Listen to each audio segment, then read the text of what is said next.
Pertama, marilah kita sama-sama melafazkan lafaz basmalah. Bismillahirrahmanirrahim. A'udzu billahi minasyaitonir rajim.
Warahmatullahi wabarakatuh.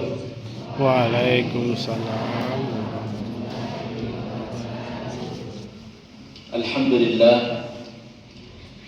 Alhamdulillahilladzi ja'ala syahra Ramadan syahran mubarak alladzi anzala 'alaina al-Qur'an hudan lin-nasi wa bayyinatin minal huda wal furqan. Asyhadu an la ilaha illallah wa asyhadu anna Muhammadar Rasulullah. Allahumma shalli ala sayyidina Muhammad wa ala alihi wa sahbihi ajma'in, amma ba'd. Hadirin jamaah salat Isya yang insyaallah dirangkaikan tarawih dan sama-sama mengharapkan ridha Allah Subhanahu wa taala. Marilah kita bersyukur kepada Allah Subhanahu wa taala karena Allah Subhanahu wa taala masih memberikan kita nikmat kesehatan, kesempatan, dan lebih-lebih lagi nikmat iman, sehingga Masya Allah malam ini kita sudah memasuki daripada malam ke-9. Masya Allah Subhanahu wa ta'ala, kita ini sangat bersyukur. Kenapa? Hadirin, karena nikmat yang Allah berikan kepada kita ini sekarang, yang kita rasakan Ramadan, bisa berbuka bersama, sholat taraweh, mendengarkan lantunan-lantunan Al-Quran. Begitu banyak daripada rahmat yang kita dapatkan di bulan Ramadan ini merupakan doa kita yang jauh-jauh sebelumnya, yaitu yang sering kita baca mulai dari bulan Rajab. Allahumma barik lana fi Rajab wa Sya'ban wa ballighna ila Ramadan. Ya Allah, berikan keberkahan di bulan Rajab dan Sya'ban dan sampaikan kami kepada bulan Ramadan. Nah sekarang hadirin, kita sudah sampai, Bapak Ibu, kita sudah sampai atas apa yang kita minta. Maka mari kita manfaatkan betul-betul, yaitu bulan Ramadan. Salawat dan salam kepada baginda Rasulullah sallallahu alaihi wasallam. Allahumma sholli secara kebetulan. Dan sebenarnya bukan juga permintaan kita. Kita tidak pernah minta dihadirkan oleh Allah Subhanahu wa taala di dunia ini jadi manusia, jadi perempuan, laki-laki, tidak pernah. Tapi Allah Subhanahu wa taala lah yang menghendaki kita ada di dunia ini, dan ada maksud tujuan yang tertentu, ada maksud tujuan yang sangat besar sehingga Allah hadirkan kita di dunia ini. Wallahu akhrajakum min butuni ummahatikum. Allah yang keluarkan kalian dari perut-perut ibu kalian. Mari mulai Allah Subhanahu wa taala, Allah sampaikan dalam Al-Qur'an, "Apa hasibatum annama khalaqnakum abatha wa annakum ilaina la turja'un?" Wahai hamba-hambaku, apa hasibtum? Apakah engkau mengira annama khalaqnakum abatha? Bahwasanya kamu diciptakan begitu saja. Maksudnya yang sepele. Tidak, wa annakum ilaina la turja'un. Dan kau mengira tidak akan kembali kepada Allah Subhanahu wa taala. Jadi Bapak Ibu, kita hadir di dunia ini bukan cuma melakukan rutinitas kita setiap hari saja, bukan itu saja tujuan kita. Makan, minum, tidur, kerja, bukan itu saja. Tetapi adalah untuk mendapatkan ridha-Nya Allah Subhanahu wa taala. Itulah tujuan kita. Dan ketaatan kepada Allah Subhanahu wa taala, Bapak Ibu, adik-adik sekalian yang dirahmati Allah Subhanahu wa taala, ketaatan kita, ibadah kita kepada Allah di dunia ini belum kelihatan. Belum kelihatan fadilahnya, keuntungannya. Yang selalu sekarang kan kita bayangkan dan kita mengerti begitu sangat paham, itu kan tentang keduniaan. Kita semua paham itu meskipun tidak dijelaskan. Bagaimana pentingnya uang, bagaimana pentingnya jabatan, harta. Tetapi kalau cerita agama ini kadang ya sebagai orang ini lemas. Itu lagi. Padahal Allah Subhanahu wa taala suatu saat nanti kita akan mengerti bagaimana pentingnya ini agama. Bagaimana pentingnya ini ketaatan. Kita berikan suatu tamsil.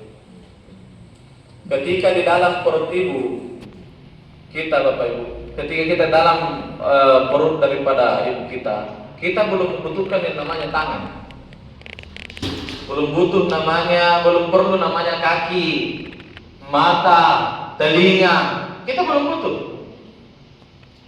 Mulut kita dalam perut ibu, kaki untuk apa? Mau jalan kemana? Mau pegang apa? Mau lihat apa? Mau bicara apa? Tetapi yang paling kita butuhkan adalah itu hari-hari tali plasenta. Karena setiap orang tua kita makan, maka saripatinya itu akan masuk ke dalam tubuh kita. Maka dimuliakan Allah Subhanahu wa taala. Tetapi ketika seorang bayi lahir, apa yang pertama diputuskan, Bapak Ibu? Apa yang pertama dipisahkan dari diri kita? Itu tadi plasenta, tali pusar ya. Itu yang pertama digunting. Dan mata, telinga, mulut baru kita tahu manfaatnya. Semakin lama semakin kita tahu manfaatnya. Maka dimuliakan Allah Subhanahu wa taala, seperti itulah kehidupan dunia. Yang sangat kita butuhkan sekarang kan Masya Allah, uang, harta ya, jabatan. Yang selama ini kita Masya Allah peras keringat, banting tulang, sampai ada yang mengatakan sekarang yang di atas segala-galanya itu adalah uang. Bahkan ada bahasa mengatakan memang Pak Ustaz, itu uang tidak dibawa mati, tapi kalau tidak ada uang terasa mau mati. Betul kayak itu Pak? Biasa begitu ya. Apalagi kalau iman sudah tipis, tidak ada uang, kasihan. Biar caranya jalan beda, biar caranya bicara beda. Biasa tukang santri kalau lambat kirimannya biasa ya. Biar ditemani bicara sama temannya, nunduk terus. Kenapa? Lambat kiriman.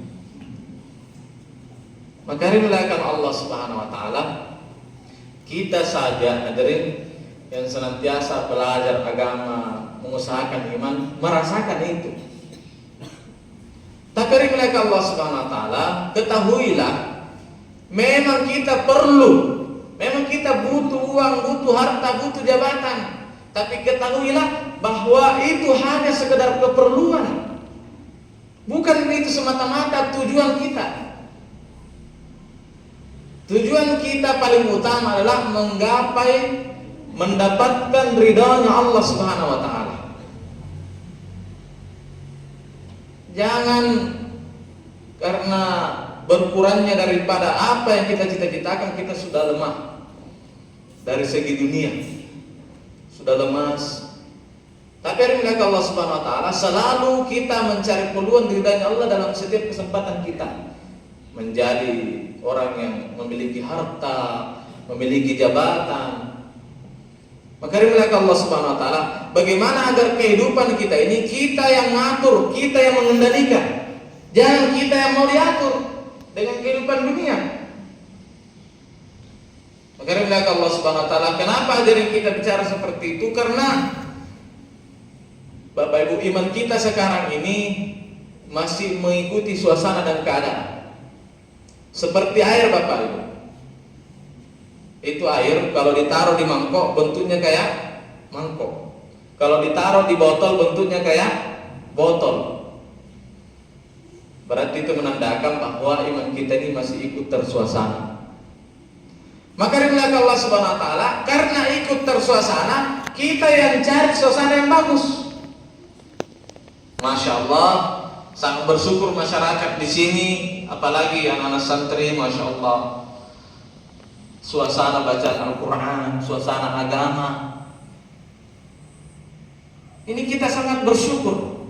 Karena suatu saat nanti adik-adik, perhatikan ini, kamu akan merasakan di mana selesai dari pesantren, berpisah dari orang tua, akan merasakan mandiri. Di situ kamu dilihat, dicoba oleh Allah Ta'ala.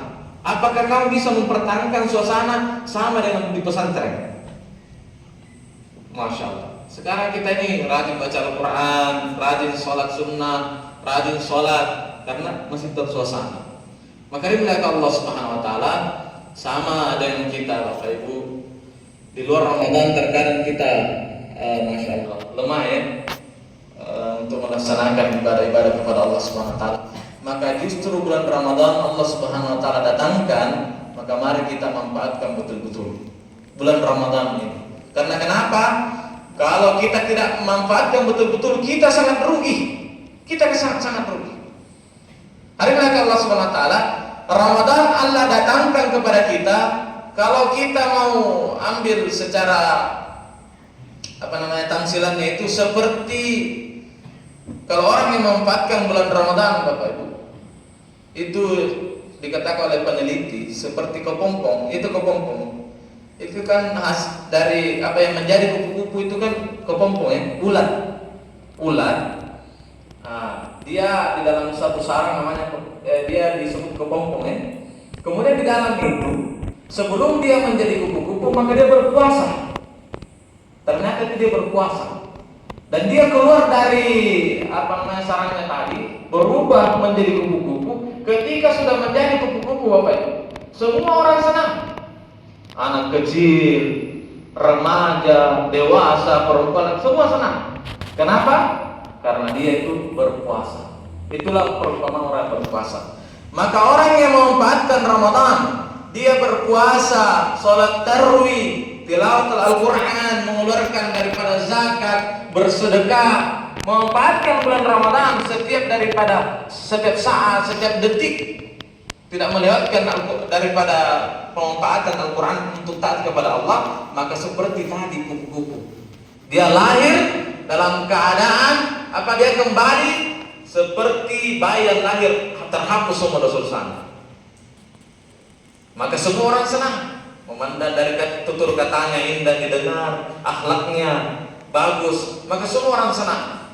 Tetapi sebaliknya Bapak Ibu, orang yang tidak memanfaatkan bulan Ramadan seperti ular. Itu ular bagaimana? Coba kita lihat. Itu ular ganti kulit tapi tidak berubah bentuk. Iya kan? Dia ganti kulitnya tapi tidak berubah bentuknya, tetap menakutkan. Masya Allah. Dia masuk bulan Ramadan, puasa tonji, tapi biasa awal-awalnya sih. Dia puasa katanya hari pertama, pertengahan sama akhir, menanggap itu 1 bulan. Aduh, parah. Hari mereka Allah Subhanahu wa taala, bahkan orang yang seperti ini, orang-orang yang tidak memanfaatkan bulan Ramadan, menganggap biasa-biasa saja. Biasa terkadang lebih duluan beli baju baru daripada orang yang full puasanya. Wah, paling duluan mempersiapkan itu Lebaran. Padahal kan merugi gitu. Tidak berubah. Hari mereka Allah Allah Subhanahu wa taala, padahal dalam hadis baginda Rasulullah mengatakan, ketika bulan Ramadan setan-setan itu dibelenggu. Tapi kenapa masih ada orang yang seperti ini? Bahkan justru dalam bulan Ramadan lebih banyak anak-anak yang standing, angkat-angkat motor. Saya sangat begitu, lihat di berita banyak ditangkap polisi justru bulan Ramadan. Masih ada orang Islam yang dengan pedenya mondar-mandir merokok. Astagfirullah. Kenapa itu Pak Ustaz? Padahal setan sudah dibelenggu. Nah, bilang setan, saya lagi mau fitnah. Padahal saya sudah dibelenggu, kasihan. Hari ini Allah SWT sebenarnya itu bukan lagi digoda oleh setan, karena dia itu sudah temannya setan. Bagus kalau temannya setan. Kalau dia sudah mewakili setan, alladzi waswisu fi sudurin nas minal jinnati wan nas. Memang itu kan yang menyesatkan manusia, yang selalu bisik-bisiki, bukan kau. Lebih baik kau bunuh puasa daripada kau nak bunuh. Ini bahaya ini orang seperti ini. Hari mulai Allah Subhanahu wa taala, padahal bulan Ramadan yang kita dapatkan sekarang ini belum tentu kita akan dapatkan tahun yang akan datang.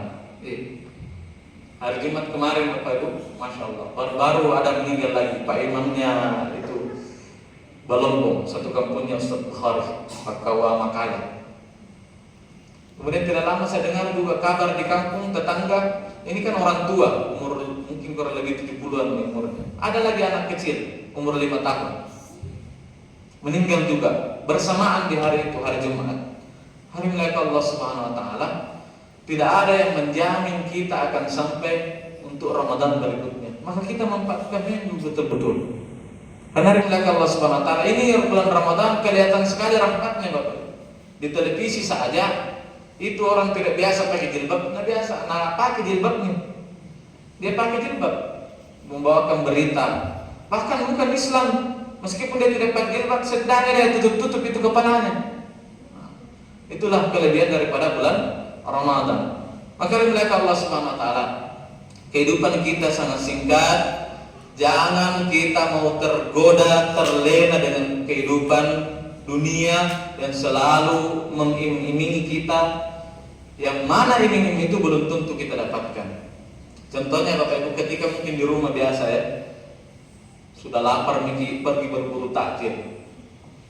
Ketika kita berburu takjil, dibeli semua itu, ini enak, ini enak, ini enak. Ternyata pas berbuka tidak semua bisa dimakan. Paling berapa saja bisa dinikmati. Seperti itulah kehidupan dunia. Wah, ini bagus, ini bagus, ini bagus. Padahal tidak semua kita bisa nikmati. Apalagi rencana yang begitu tinggi. Maka dimuliakan Allah Subhanahu wa taala. Tetapi kalau kita yang kendalikan, kita kuatkan iman kita, maka insyaallah kita tidak akan tergoda dengan dunia. Jemaah dirahmati Allah Subhanahu wa taala. Kalau kita naik mobil, saya tanyakan, yang mabuk itu ketika di atas mobil yang sopir atau yang penumpang? Tidak mungkin sopirnya, jarang ada sopir yang mabuk. Tapi kalau sopir pun orang yang bisa nyetir, kalau dia jadi penumpang dia pun akan mabuk. Kenapa kira-kira? Kalau sopir jarang mabuk.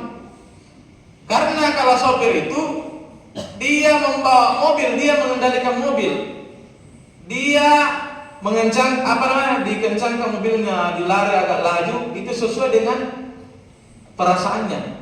Ini enak laju ini. Agak pelan-pelan, bagus dipelankan lagi.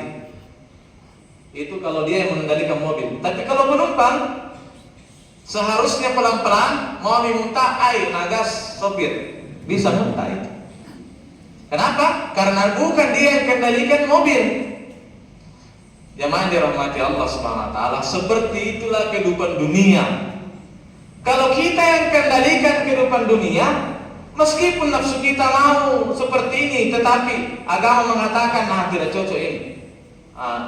Kemudian kemampuan kita katakan segini kemampuanku, maka insya Allah enak kita rasa. Tetapi kalau kita yang dikendalikan oleh dunia, nafsu tak katakan, kalau punya mobil ini bagus. Padahal dia mampunya masih motor. Karena dia belum mampu, maka dia paksa-paksakan. Dan seharusnya penghasilannya mungkin 1 bulan 4 jutaan, 5 jutaan, dia mengambil daripada tanggung jawab di atas penghasilannya 10 juta lah. Bagaimana tidak stres? Dia akan pusing dari belakang Allah Subhanahu wa taala. Kenapa? Karena dia yang diatur oleh dunia. Dia sudah tidak menikmati lagi kehidupannya.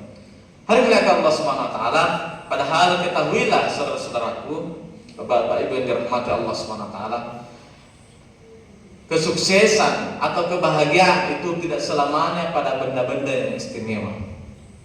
Tapi kebahagiaan itu apabila kita bisa menikmati benda-benda yang sederhana.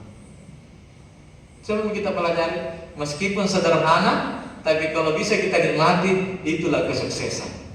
Tapi apalah artinya kemewahan yang nampak, tapi biar nasi susah masuk, mau tidur susah. Kenapa? Akhir bulan mau lagi awal bulan, kena lagi jatuh temponya. Maka ridha Allah Subhanahu wa taala. Jadi tidak apa-apalah nampak sederhana, yang penting kita bisa menikmati dan kita yang kendalikan. Ridha Allah Subhanahu wa taala. Jemaah dirahmati Allah Subhanahu wa taala. Jadi yang terakhir ini mungkin tidak usah terlalu lama ya, karena saya ini sebentar perjalanan jauh. Ya seharusnya agak lama karena perjalanan ke sini ini kurang lebih 1,5 jam dari Sangalang ke sini. Masa datang ke sini sebentar sekali sih. Tetapi kupikirkan juga diriku sebentar. Kalau pulang tengah malam, masya Allah. Tapi terserah jemaah bagaimana? Mau lama-lama? Enak kita lama-lama karena dulu jika saya berdiri. Hari mereka Allah Subhanahu wa taala. Jadi yang terakhir, karena kita ini di pesantren, adik-adikku yang dimuliakan Allah Subhanahu wa taala, laki-laki ataupun perempuan, putra-putri, sungguh-sungguhlah untuk menuntut ilmu. Apalagi di pesantren ini, masya Allah, jangan katakan atau jangan tergoda dengan iming-iming dunia. Melihat teman-temannya di luar sana, kalau tidak dia seramakan, bebas dia pakai motor-motor yang dia kehendaki, bahkan ada yang pakai mobil. Tapi ketahuilah, meskipun kamu tinggal di asrama, tidak dikasih kendaraan, tidak dibebaskan main HP, tapi tawadu dengan Al-Quran, maka itulah mutiara yang tersimpan. Kenapa? Karena Allah SWT, waktu yang hilang hanya digunakan berpoya-poya, apalagi sering main HP, dia nanti akan merasakan penyesalan yang sepanjang-panjang dibanding orang yang menghafalkan Al-Quran. Orang yang menghafalkan Al-Quran, jangankan di akhirat, di dunia sudah merasakan, Bapak Ibu. Saya ada sepupu di Makassar, tahun lalu dia hafal Quran dah sampai 30 juz, kalau tidak salah 10 juz kali 5 juz. Tahun lalu, masya Allah, kakaknya lulus murni jadi tentara. Tahun ini baru-baru lulus lagi adiknya dari pesantren semua, murni. Makanya mereka Allah Subhanahu wa taala, bahkan ada sepupu juga, sepupu 2 kali namanya kalau di Makassar, masuk di Unismu kedokteran. Kedokteran itu kan masya Allah luar biasa ya, agak susah juga masuk. Karena dia hafal Al-Quran 30 juz, dimudahkan masuk. Jadi yang kita bisa pisahkan ini antara cita-cita yang tinggi baik dengan dunia ataupun akhirat, yang kita pisahkan. Kan kadang orang itu di masyarakat berdebat, lebih bagus jadi polisi daripada hafiz Al-Quran. Dikatakan bagus hafiz Al-Quran, padahal bisa digabungkan dua-duanya, menjadi hafiz yang polisi, menjadi hafiz Al-Quran yang tentara, menjadi hafiz Al-Quran yang dokter. Bahkan lebih mudah, lebih dimudahkan oleh Allah Subhanahu wa taala. Dan ini terbukti, bukan lagi cerita, fakta. Dan setidaknya kalau kita di dunia belum mendapatkan, di akhirat itu sudah pasti. Di akhirat sudah pasti. Anak pesantren yang belajar Al-Quran, belajar kitab kuning, Lughatul Arabiyah, setiap harinya dia belajar. itu diangkat derajatnya oleh Allah Subhanahu wa taala, orang tuanya diangkat derajatnya. Jadi terkadang ini kan kalau umur 15 tahun ke atas mulai berpikir, bagusnya saya bantu orang tua ini kerja di perusahaan lah, apalah.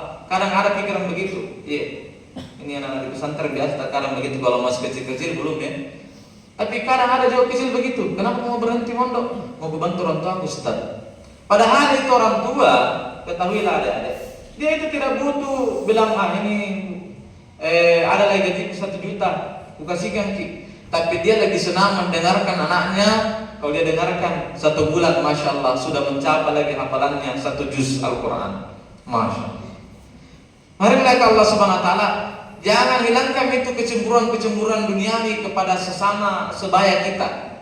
Karena dikatakan oleh ulama, orang pesantren, orang santri cemburu dengan ahli dunia, anak-anak di luar yang bebas, seperti mutiara yang cemburu dengan kelapa yang di atas, kelapa muda. Itu mutiara cemburu dengan kelapa, wih bagus ini dia besar, kelihatan. Padahal dia tidak sadar itu mutiara. Kalau dijual bukan lagi bisa beli kelapa, tapi bisa beli kebun kelapa. Masya Allah. Iya. Jangan cemburu ini. Santri kan biasa kalau nongkrong di luar, lihat anak muda pakai motor besar, motor Kawasaki lah atau apa itu. Apalagi bonceng cewek, wih bagus rasa dia ini. Hari menjaga Allah Subhanahu Wa Taala, masa bagus narasa. Kamu kalau bertahan di pesantren sudah dapatkan ilmunya, apalagi kalau sudah hafiz Al-Quran, tidak usah pikir-pikir itu cewek-cewek cantik. Allah akan datangkan bidadari dunia, masya Allah. Ketika menikah, jangankan bilang apa suaminya ini, nama malu-malu salamah. Kenapa? Karena ketika dia masih lajang, masih gadis, tidak pernah disentuh oleh laki-laki yang bukan mahramnya.